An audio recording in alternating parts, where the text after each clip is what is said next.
whatever. This reminds me of a story. Have you ever heard of a group called FIRE, Foundation for Individual Rights in Education?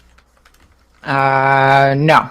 Okay, so it's this civil liberties group that works for students in colleges. It's founded by this little Jewish guy from like the Bronx, and he talks about a story about why he founded it and what it's up to today.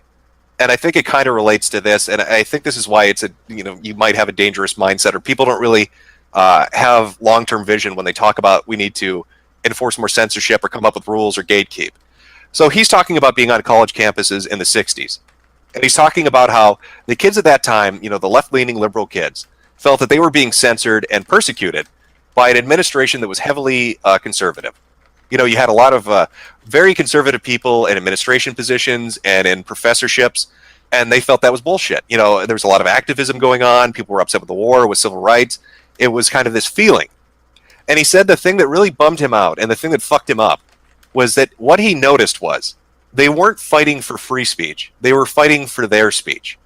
So as these kids, transitioned from the activist student to the person with a position in the university to a person that was working in administration or professorship, they didn't advocate, or they didn't follow through with their advocacy for free speech, because now it was left-leaning speech is acceptable, but we're going to censor the right. And just like the conservatives before them had done to them. So he created this institution because he thought that was unfair. He thought all students should have the right to speak. And I think when you're talking about we need these companies to come in and start advocating for maybe politically minded rule sets on what is acceptable or what isn't, when it's well outside of the conversation of stuff like anybody would agree on, stuff like kiddie porn and that kind of crazy shit, where no platform's going to host it because it's illegal, right? And you're not going to find somebody advocating for that.